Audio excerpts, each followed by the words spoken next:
PDF beginner, you need to know those three things that define it. You know those at the start. Obviously, you've got to know the difference between continuous and discrete. Okay, so you've got to know the difference between continuous and discrete, and you've got to know what defines a PDF here. Okay? So I'm not going to go through those because I think they're quite straightforward. Okay? The next thing you guys did was the uniform distribution. Right? So it's a really easy distribution. We've looked at, in fact, 5 different distributions at this point. The uniform, binomial, Poisson, exponential, normal distribution. You're not getting given a formula sheet for this test, so you will need to know the PDF and PMS respectively. Okay? With the obvious, try and know the normal one, but obviously you never actually integrate the normal PDF because we have the table. Okay. I'll come back to that point a little bit confusing.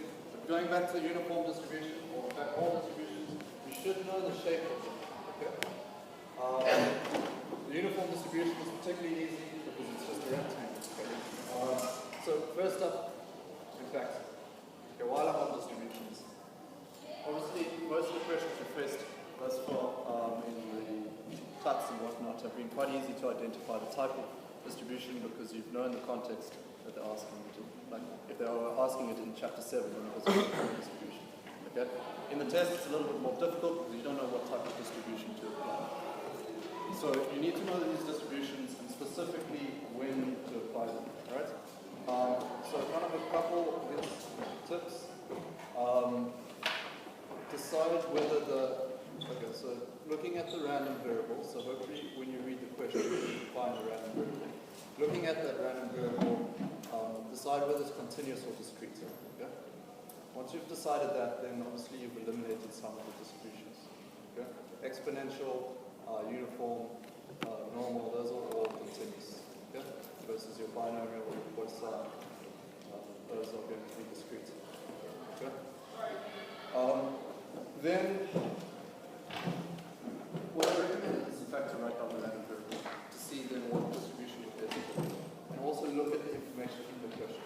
Okay, so very specifically, if you, for instance, had a question that was asking you out of 5 mice, okay, so you've seen this all in the labs, out of 5 mice, what's the probability 3 successfully solve the maze? Okay, if the probability of only 1 solving the maze is 70%. Okay, so you've looked at that question.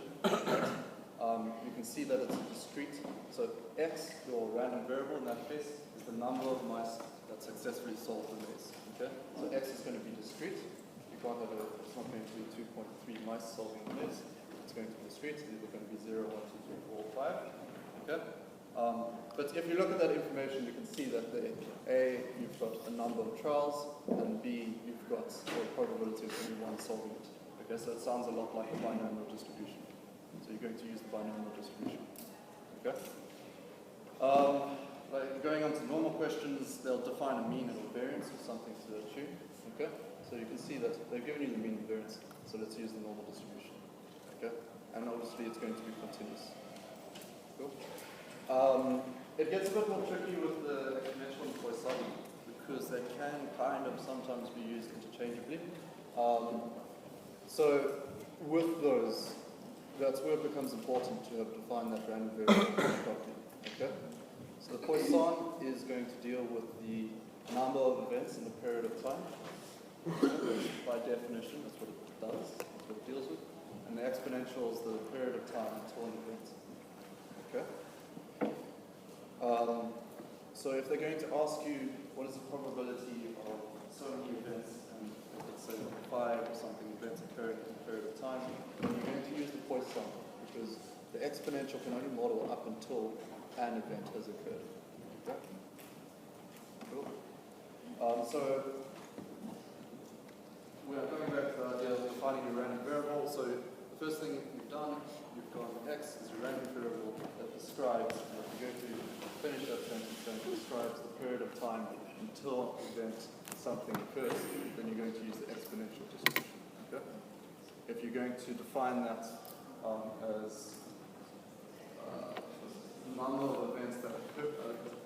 number of events that occur during a period of time, like a day or a month or a minute, and you're going to use the Poisson distribution. Okay. So it's quite important that you get those clearly in mind. Again, so the most difficult thing, I think, with this entire section is knowing which distribution to apply. This section, I don't think particularly well. I think the previous combinations, permutations were harder, and subsequently most test as well, in my opinion. Okay.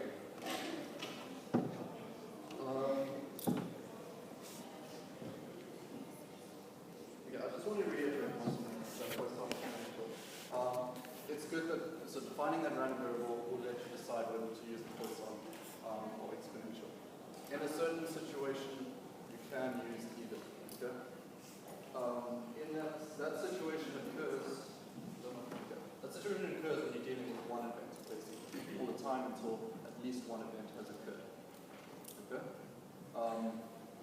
So if you're dealing with, for instance, you want to know what's the probability that the first event, okay, so one event, will occur after, right? Okay, so after event. So you can either go x, if x is then your, you can define x as in the exponential case, right? If your period is, say, a day, and you want to say, what's the probability that the first event occurs after a day, okay? Then you'd go probability that x is greater than 1, okay? Alternatively, you could have used the Poisson and said, find the lambda, so lambda is the number of events per day, and you could have looked at the probability x is equal to 0. Okay. During the course of this test paper, I will come back to that point. It's a little bit confusing and so on. Okay. It's more kind of, yeah. Again, you'll find if you know what your random variable is, you'll find your random variable properly, and then subsequently chosen the right distribution. Okay. Swapping between the exponential and the Poisson, you don't necessarily need to know when you can or can't do that. Okay. Cool. Okay, so quickly on the shapes of these distributions. Know that the uniform is a rectangle. Okay, so this actually makes integration very easy. Right? The height of this is going to be 1 over b. That's the f of x. Okay? The rectangle is a straight line, is what I mean. Okay? So if you need the probability between, say, this value and this value, okay? Or let's C and D, right? It's just a rectangle. You could integrate it. I mean, you can do that whole integration if you want to. By all means do, because then you are strictly following the definition. Alternatively, because it's a rectangle, if you wanted this area, you know that it's the length times the height. Okay? You know the height is 1 over b, so the length is going to be minus c. Okay. So it's a quick kind of tip to that. But know that the uniform distribution is quite straightforward. And very simply, the uniform distribution, you know to use it when A is continuous, okay? And B, they're going to have to tell you, or they might ask you to solve all of these bounds. They're going to have, it's going to occur between 2 bounds, every value being equally large. Okay? That's when the uniform occurs. So when you see those terms, so the information they'll give you is they'll likely give you the bounds. They might actually ask you to solve for one of the bounds. But they'll say that every value is equally likely to occur, or it's completely random across that period. Okay? And then you know to use the uniform. And obviously it's got to be continuous. Okay. The next one you're looking at is the binomial. Okay, so you've seen this in your lab, the shape of the binomial. Binomial is fully defined by n and b, okay, the number of trials, e, the probability of success in any one trial. They're going to have to give you that information somewhere along the line as they ask you to solve it. Okay? And obviously it's discrete. Okay? So in the question, if they told you something that looks like number of trials, obviously they're not going to say number of trials. They've told you the probability of individual trials succeeding. See that it's discrete, then we can think binomial distribution. Okay? You do need to know what that PMH is, because you're not going to get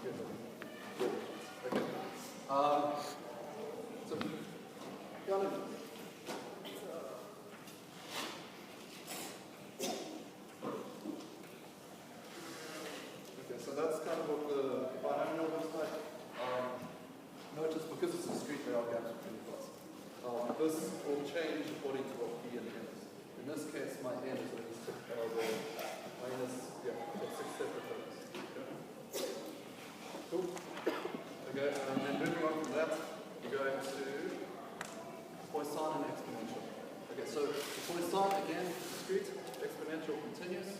What's quite important with the exponential, it's memoryless. It has a memorylessness property. Okay? It is memoryless. What's happened before doesn't affect the probability of what's going to occur in the future. So if you're expecting 5 clients per day, okay? Half the day has passed already, right? That half the day when no clients have pitched up doesn't affect the probability of clients pitching up half of the day. Okay? So it's a little bit counterintuitive, that property, but it is a property of the exponential distribution. It's a trick that I'd like to ask you. Okay? So what has happened before doesn't affect the probability of what's going to happen. Okay? So in the case of Poisson distribution, right, it's discrete, so the bars are separate from each other. It's kind of got a peak, and then it stretches off to infinity. That's constantly infinity. Right? So it goes. It's defined for values x is equal to 0, 1, 2, 3, 4, 5, all the way to infinity. The exponential distribution looks like that. Just like that. I'm going to leave it with that.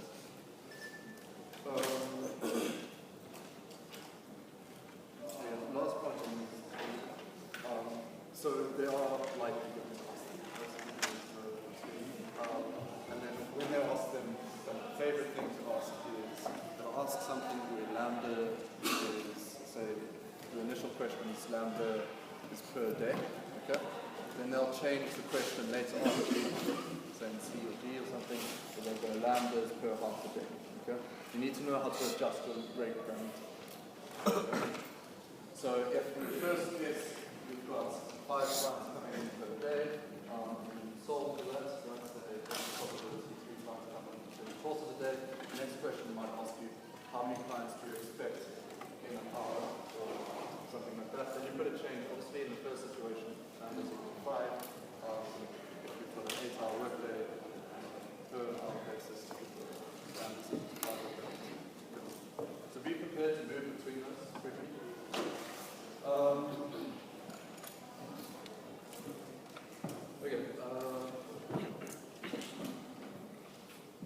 Okay. Next is the normal distribution. You've got to know this very well. Not only for this test, but you're going to be dealing with normal distributions. You're going to be dealing with an extension of the normal distribution, the t-distribution, for the rest of the semester. It's going to feature in a big way in your exam because you haven't yet been tested on it. So it's worthwhile getting to grips with this now. But yeah, be fluent in the normal distribution. Okay, so briefly the structure of any question will be asked is probability of x, where x is normal distributed, less than little x, okay? So the capital is always a random variable, the small x is a value, okay, is equal to the little p, right? So briefly, that's the structure of any question that they could ask. A lot of the time you've been given what this little x is, right? And you need to find the probability. Quite equally, they can give you the probability and expect you to find little x. Okay? And in fact, what they can also do, and you'll see it in this test paper, is they can go, okay, so in order to solve this, we standardize it and then we look at the tables. That shouldn't sound much better for a review. Okay? The probability of z less than little z is equal to p. Okay? Those p's are going to be the same. Z in this case is going to be equal to x minus mu divided by sigma. Okay? So another thing that they can ask you is they'll give you x, they'll give you p, they won't give you mu or sigma. Okay? And then you're going to have to solve for either one of this. They might even go so far as to give you 2 probabilities and their respective x's and not give you mu or sigma in both cases. So you're going to have to set up simultaneous equations and solve for that. Okay.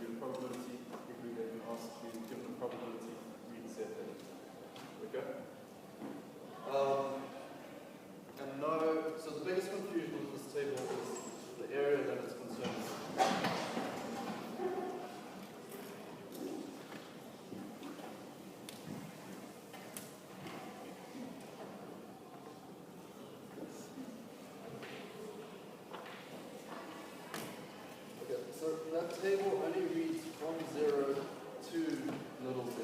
Okay? So if you need to get an area over here, you need to find this value, okay, which is in fact going to be the negative of this z value if this area is the same as that area. Okay? I've drifted that quite quickly, but hopefully that makes sense, because you've done this a couple of times, so we'll come back to it again in the course of this. But know how to find each of these areas. For instance, if you need to find so this z, or if you need to find this area, this area, this area, this area, and that z, okay? You need to know how to find any of those using that table. Okay? And given, yeah, you leave it at that. But if you don't know or aren't confident, it's something you're going to need to practice quite a bit. Cool. So moving through the rest of the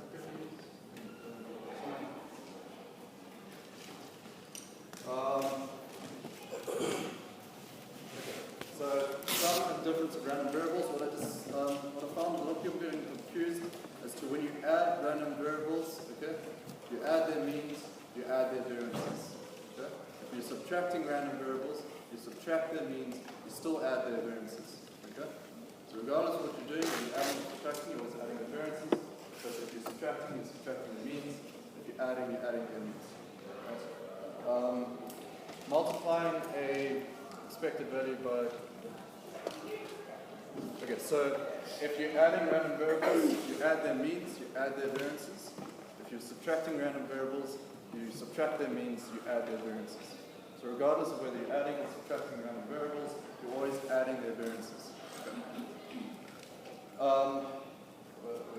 So multiplying a random variable by a scalar, you multiply the mean by that scalar, you multiply the variance by the square of that scalar. Okay? So it's a little bit confusing because then normal properties of kind of linear mathematics aren't applying anymore to the variance. What I mean by that is traditionally if you were to sum something together n times, then you could just multiply that thing by n. Okay?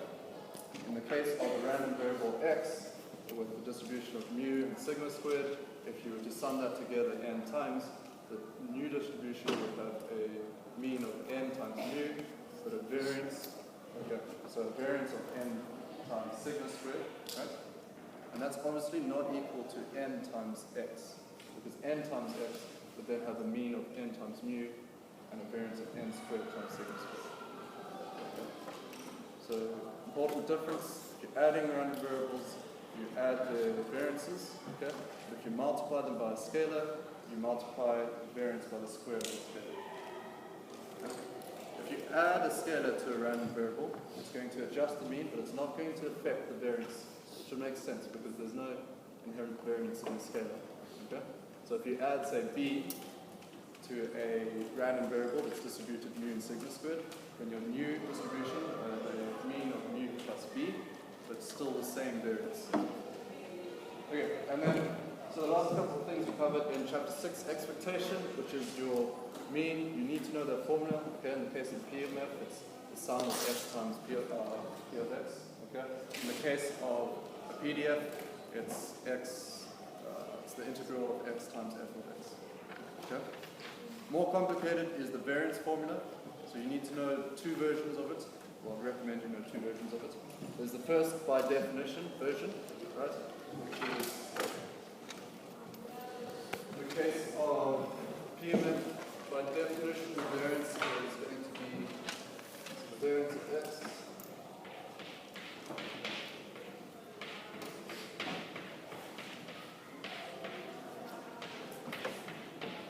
Okay. So the sum of x minus mu squared times p of x. Okay, so that's it by definition. This formula, unfortunately, is not very helpful in practice.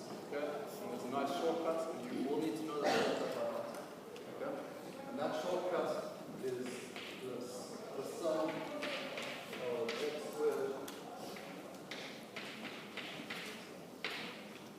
minus mu squared. Okay.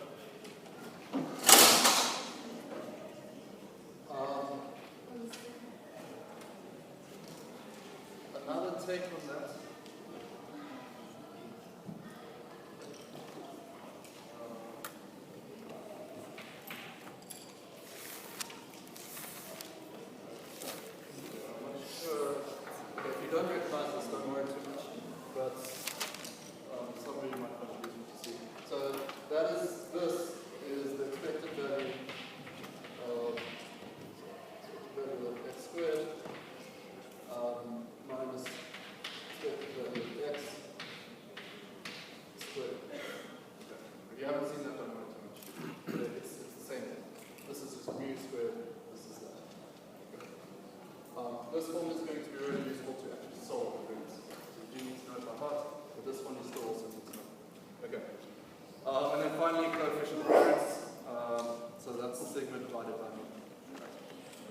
to know what coefficient of variance is.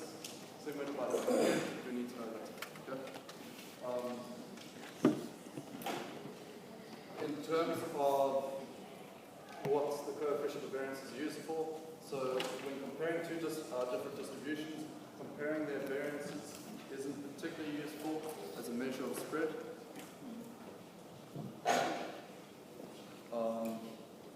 Whereas the coefficient of variance is more useful. I put that crudely, but that's basically the gist of it. Okay. So when comparing the spread of two variables or two distributions, the coefficient of variance is more useful than the variance itself. Okay. Okay, so I'm going to move now on to the test. Do you have any questions with regards to the theory? Cool. Okay, so